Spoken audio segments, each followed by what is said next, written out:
వినుడు వినుడు శ్రోతలారా, మహాభారత కథలు మన మనుగడ కోసం అందించిన కథలు. శూరులు ధీరులు వీరుల చరితలు, మన కృష్ణయ్య బోధించిన బోధలు. ఎంత విన్నా తరగని చెరగని మరువలేని మన భారతం మహాభారతం. ఓం నమో భగవతే వాసుదేవాయ. మోహనవాణి తెలుగు పోడ్కాస్ట్ శ్రోతలకు నమస్కారం. మన మనుగడ కోసం మహాభారతంలో చెప్పిన కథలు అందించిన వారు శ్రీ ఉపాధ్యాయుల వెంకటేశ్వర్లు గారు. మోహనవాణి వినండి, వింటూనే ఉండండి. మీ బంధుమిత్రులకు కూడా పంపించండి. మీ స్పందన తెలియచేయండి. తద్వారా మోహనవాణి అభివృద్ధికి భాగస్వాములు కండి. ఇంతవరకు ఎవరైనా సబ్స్క్రైబ్ చేయనట్లయితే ఇప్పుడే ఈ క్షణమే సబ్స్క్రైబ్ చేయండి. ధన్యవాదాలు. ఇక మన మనుగడ కోసం మహాభారతంలోని కథలు విందాం. శ్రీ గణేశాయ నమః, శ్రీ సరస్వత్యై నమః, శ్రీ వేదవ్యాసాయ నమః. ఓం నమో భగవతే వాసుదేవాయ.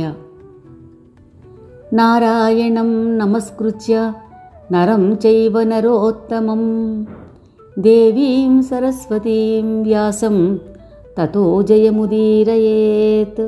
అనుశాసన పర్వంలో ఒకచోట యుధిష్ఠిరుడు భీష్మునితో, ఏ ప్రాణి అయినా చావాలని కోరుకోదు, దీనికి కారణం ఏమిటి అని అడిగినప్పుడు భీష్ముడు చెప్తున్నాడు,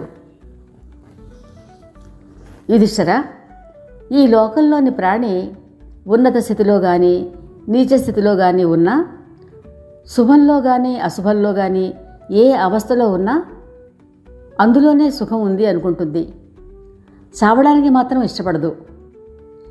దీనికి కారణం చెప్తున్నాను విను. ఈ విషయంలో వ్యాస భగవానునికి ఒక పురుగుకు మధ్య జరిగిన సంవాద రూపమైన ప్రాచీన ఇతిహాసం ప్రసిద్ధంగా ఉంది. అదే నీకు చెప్తున్నాను. ఒకసారి వ్యాసుడు ఎక్కడికో వెళ్తున్నప్పుడు బండి నడిచే దారిలో ఒక కీటకం మహావేగంగా పరిగెత్తుతూ వెళుతూ ఉండడం అతను చూశాడు. వ్యాసునికి ప్రాణులంటి యొక్క గతి భాష తెలుసు. అతడు ఆ పురుగును, కీటకమా, ఇప్పుడు నీవు చాలా భయంగా కంగారుగా ఉన్నట్లు కనపడుతున్నావు. చెప్పు, ఎక్కడికి పరిగెడుతున్నావు? ఎక్కడి నుంచి నీకు భయం కలుగుతోంది అని అడిగాడు. పురుగు, దేవా, చాలా పెద్ద ఎడ్ల బండి వస్తోంది. ఆ బండి చప్పుడు నాకు భయం కలిగించింది. దాని చప్పుడు చాలా భయపెడుతోంది. అది చివరిలో పడుతూ ఉంటే ఆ బండి ఎక్కడ వచ్చి నన్ను నలిపివేస్తుందో అనే సందేహం కలుగుతోంది. అందుకే నేను వేగంగా పారిపోతున్నాను. అదిగో చూడండి, ఎడ్ల మీద చెన్నాకోల దెబ్బ పడుతోంది. అది పెద్ద బరువులు లాగుతూ రోస్తూ ఇటే వస్తోంది. నాకు వాటి ధ్వని అతి దగ్గరలో వినపడుతోంది. బండి మీద కూర్చున్న మనుషుల రకరకాల శబ్దాలు కూడా నా చెవుల్లో పడుతున్నాయి. మా వంటి కీటకాలకు ధ్వని ధైర్యంగా వినడం చాలా కష్టం. అందుకని ఈ దారుణమైన భయాగ్ని నుండి నన్ను రక్షించుకోవడానికి నేను ఇక్కడి నుంచి పారిపోతున్నాను. మృత్యువు ప్రతి ప్రాణికి దుఃఖదాయకమైనదే. తమ ప్రాణాలు అందరికీ దుర్లభమైనవే అనిపిస్తాయి. ఎప్పుడైనా సుఖం నుంచి దుఃఖంలో పడిపోతావేమో, అలా జరగకూడదు. ఈ భయంతోనే పలాయనం చిత్తగిస్తున్నాను అని చెప్పింది. అప్పుడు వ్యాసుడు, కీటకమా, నీకు సుఖం ఎక్కడిది? నీవు తిర్యజ్ఞులలో ఉన్నావు. నా అభిప్రాయంలో నీవు మరణించడమే నీకు సుఖం కలిగించే విషయం. నీవు శబ్ద స్పర్శ రసగంధాలు కానీ చిన్న పెద్ద భోగాలు కానీ అనుభవించలేవు. కాబట్టి నీకు చావే మంచిది అన్నాడు. దానికి కీటకం, దేవా, జీవులు అన్ని యోనులలోనూ సుఖాలను అనుభవిస్తూ ఉంటారు. నాకు కూడా ఈ యోనిలో సుఖం కలుగుతోంది. పైగా ఇది తలుచుకునే నేను జీవించాలని అనుకుంటున్నాను. ఇక్కడ కూడా ఈ శరీరాన్ని బట్టి అన్ని రకాల విషయాలు సమకూడుతూ ఉంటాయి. భోగాలు మనుషులకు స్థావర ప్రాణులకు వేర్వేరుగా ఉంటాయి. ముందటి జన్మలో నేను ఒక గొప్ప ధనవంతుడైన శూద్రుడిని. బ్రాహ్మణుల పట్ల నా మనసులో ఏమాత్రం గౌరవభావం ఉండేది కాదు. నేను చాలా పిసినిగొట్టును, వడ్డీ వ్యాపారిని. అందరితో తీవ్రంగా మాట్లాడడం, తెలివితేటలతో లోకులను మోసగించడం, ప్రపంచాన్ని అంతటినీ ద్వేషించడం ఇది నా స్వభావం అయిపోయింది. అబద్ధాలు చెప్పి లోకులను మోసగించడం, ఇతరుల సరుకును అపహరించడం ఇదే నా పని. నేను ఎంత నిర్దయుడిని అంటే ఇంటికి వచ్చిన అతిథులకు, ఆశ్రిత జనులకు మాశ్చర్యంతో భోజనం పెట్టకుండానే లొట్టలు వేసుకుంటూ కేవలం ఒక్కడినే భుజించేవాడిని. భయపడి అభయం కోరుతూ ఎంతోమంది నా వద్దకు శరణార్థులే వచ్చేవారు. కానీ నేను వారిని శరణు కల్పించే సురక్షిత స్థానానికి చేర్చి కూడా అకస్మాత్తుగా అక్కడి నుంచి వారిని వెళ్ళగొట్టి వారిని రక్షించేవాడిని కాదు. ఇతరుల సుఖం చూసి నాకు ఈర్ష్య కలుగుతూ ఉండేది. ఎవరి వైభవాన్ని నేను చూడలేకపోయేవాడిని. నేను నా కోరికలకు బానిసను. ఇతరుల ధర్మార్థ కామాలను నాశనం చేయడానికే ఎన్నడూ కంకణం కట్టుకుని లేను. నేను కోరికలకు బానిసను. ఇతరుల ధర్మార్థ కామాలను నాశనం చేయడానికే ఎప్పుడూ కంకణం కట్టుకుని ఉండేవాడిని. పూర్వజన్మలో తరచుగా నేను క్రూరకర్మలు చేశాను. అవి గుర్తుకు వస్తే నాకు చాలా పశ్చాత్తాపం కలుగుతోంది. అప్పుడు నాకు శుభకర్మల యొక్క ఫలాల గురించి తెలియదు. జీవితంలో నేను కేవలం నా ముసలి తల్లికి మాత్రమే సేవ చేశాను. అలాగే ఒక రోజున ఇంటికి అతిథిగా వచ్చిన గుణసంపన్నుడైన ఒక బ్రాహ్మణునికి స్వాగత సత్కారాలు చేశాను. ఆ పుణ్య ప్రభావం వలననే నాకు నేటి వరకు పూర్వజన్మ స్మృతి మిగిలి ఉంది. ఇప్పుడు ఏదైనా పుణ్యకర్మ చేసి భవిష్యత్తులో సుఖం పొందాలి అనుకుంటున్నాను. కాబట్టి నాకు మేలు కలిగే ఉపాయం ఏదో తమరే చెప్పండి. మీ నోటి వెంటే దానిని వినాలి అనుకుంటున్నాను అంది. అప్పుడు వ్యాసుడు, కీటకమా, నీవు తిర్యగ్యోనిలో పుట్టి కూడా మూఢుడవు కాలేదు అంటే ఆ సుకృతం నన్ను దర్శించడమే కానీ వేరేదీ కాదు. నేను నా తప్పుబలం చేత కేవలం దర్శనం ఇవ్వడం మాత్రం చేతనే నిన్ను ఉద్ధరించగలను. తపోబలాన్ని మించిన శ్రేష్టమైన బలం వేరేదీ లేదు. పూర్వం చేసిన పాపాల కారణంగానే నీకు ఈ కీటక జన్మ ప్రాప్తించింది అని నాకు తెలుసు.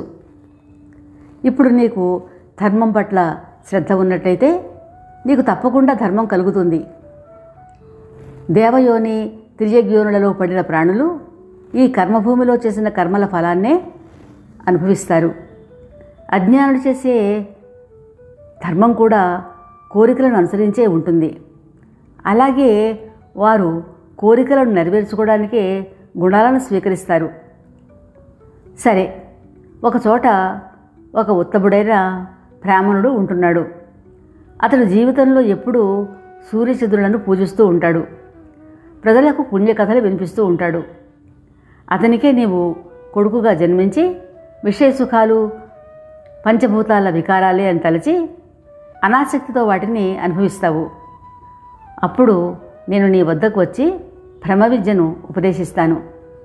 అలా కాక నీవు ఏ లోకానికి వెళ్ళదలుచుకుంటే ఆ లోకానికే తీసుకుని వెళ్తాను అని చెప్పాడు.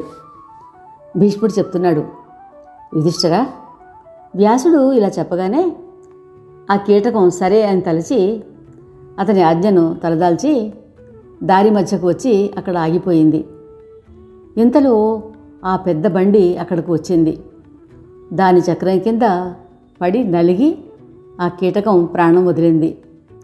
అనంతరం అది క్రమంగా ముళ్ళపందిగా, ఉడుముగా, పందిగా, లేడిగా, పక్షిగా, చండాలునిగా, శూద్రునిగా, వైశ్యునిగా జన్మిస్తూ క్షత్రియునిగా పుట్టింది.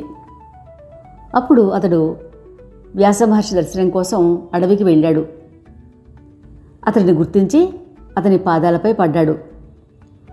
చేతులు జోడించి, దేవా, నేడు నాకు ఎక్కడా సాటిరాని స్థానం లభించింది. దీనిని నేను 10 జన్మల నుంచి పొందాలి అనుకుంటూ ఉండేవాడిని. నేను చేసిన పాపం వల్ల పురుగుగా పుట్టి కూడా నేడు రాజకుమారుడిని అయ్యానంటే అది మీ దయ. ఇప్పుడు సువర్ణమాలాంకృతమైన మదపుటేనుగు నాకు వాహనంగా ఉంది. అందమైన భవంతులలో సుఖకరమైన శయ్యల మీద అత్యంత గౌరవంగా శయనిస్తున్నాను. మీరు గొప్ప తేజోవంతులు, సత్యప్రతిజ్ఞులు.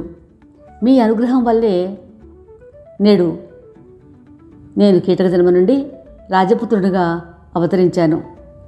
మహాప్రాజ్ఞ, మీకు నమస్కారము. మీ తపోబల ప్రభావం వలననే నాకు ఈ రాజ్యపదవి ప్రాప్తించింది. కాబట్టి మీకు ఏమి సేవ చేయమంటారో సెలవియ్యండి అని అడిగాడు.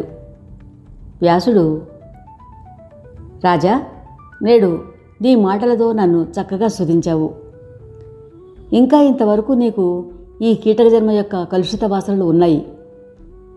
నీవు పూర్వజన్మలో ధనలోలుడవై, కృశంసుడవై, ఆకతాయి అయిన శూద్రుడవై సంపాదించిన పాపాలన్నీ పూర్తిగా నశించిపోలేదు.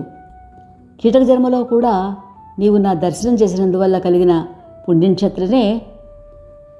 చేతనే క్షత్రియుడు అయ్యావు. నేడు నన్ను పూజించినందువల్ల నీకు బ్రాహ్మణత్వం ప్రాప్తిస్తుంది.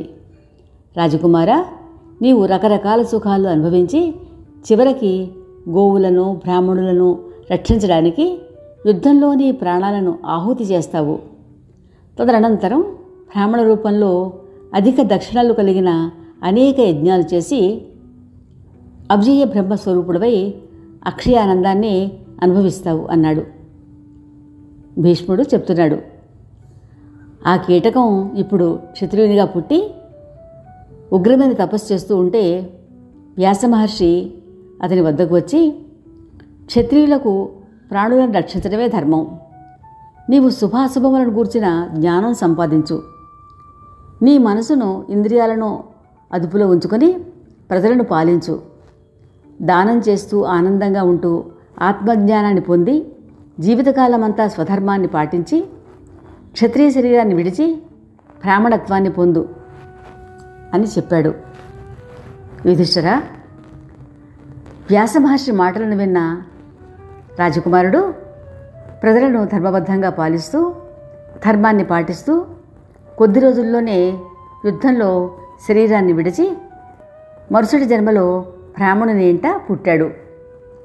ఇది తెలుసుకొని వ్యాసమహర్షి మళ్ళీ అతని వద్దకు వెళ్ళి, ఇప్పుడు నీకు ఏ విధమైన భయము ఉండనక్కరలేదు. ఉత్తమ కర్మలు చేసేవారు ఉత్తమ జాతిలోనూ, పాపాలు చేసేవారు పాపయోనులలోనూ జన్మిస్తారు. మనిషి తాను చేసిన పాపాలను అనుసరించి వాటికి తగినట్లుగానే ఫలితాలను అనుభవించవలసి ఉంటుంది. కాబట్టి ఇక నీవు మృత్యువుకు భయపడకు. అవును, ధర్మానికి లోపం జరిగితే భయపడాలి. కాబట్టి ఉత్తమ ధర్మాన్ని ఆచరిస్తూ ఉండు అని చెప్పాడు. అందుకు, దేవా, ఆ కీటకం మీ అనుగ్రహంతో నాకు ఇతోధికమైన సుఖావస్థ ప్రాప్తించింది. నేడు ధర్మసంపదను పొంది నా పాపాలన్నీ నశించిపోయాయి అంది. భీష్ముడు చెప్తున్నాడు, ఈ రీతిగా వ్యాసభగవానుడు చెప్పిన ప్రకారంగా ఆ కీటకం దుర్లభమైన బ్రాహ్మణత్వాన్ని పొంది భూమి మీద అంతటా వందల కొద్దీ యజ్ఞ రూపస్తంభాలను గుర్తులను నింపివేశాడు. అంటే అనేక యజ్ఞాలు చేసేశాడు. తదనంతరం బ్రహ్మవేత్తలలో శ్రేష్ఠుడయ్యాడు. అతడు బ్రహ్మసారూక్యం పొందాడు. వ్యాసుడు చెప్పినట్టుగా అతడు స్వధర్మాన్ని పాటించాడు. దాని ఫలితంగానే అతడు బ్రహ్మలోకానికి వెళ్ళి సనాతన బ్రహ్మలో లీనమయ్యాడు. యుధిష్ఠిరా, క్షత్రియుడిగా ఉన్నప్పుడు ఆ కీటకం యుద్ధం చేసి ప్రాణత్యాగం చేసినందువల్ల దానికి ఉత్తమగతి ప్రాప్తించింది. అలాగే అతి ముఖ్యులైనటువంటి క్షత్రియులు తమ శక్తిని చాటుకుంటూ ఈ యుద్ధంలో చనిపోయారు. వారు కూడా పుణ్యగతులనే పొందారు. కాబట్టి నీవు వారి కోసం శోకించనవసరం లేదు. వచ్చే మంగళవారం ఇదే సమయానికి తపోదానాదుల విషయమై వ్యాస మైత్రేయుల సంవాదము మన మోహనవాణి ద్వారా విందాం. శ్రీకృష్ణ పరమాత్మ కృప సర్వదా అందరూ పొందాలని కోరుకుంటున్నాం. శ్రోతలకు ధన్యవాదములు.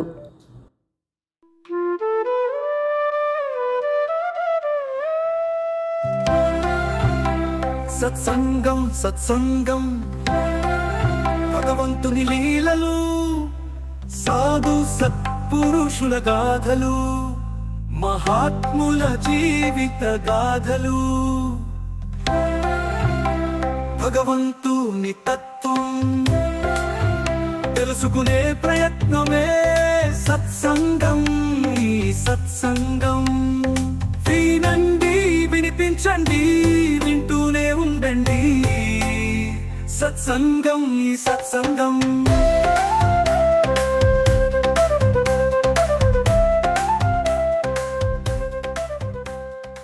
మోహన్వాణి తెలుగు పోడ్కాస్ట్ వింటున్న శ్రోతలందరికీ హృదయపూర్వక ధన్యవాదాలు. వినండి, వినిపించండి, వింటూనే ఉండండి. మోహన్వాణి తెలుగు పోడ్కాస్ట్ మీరు వింటున్నారు. మోహన్వాణి.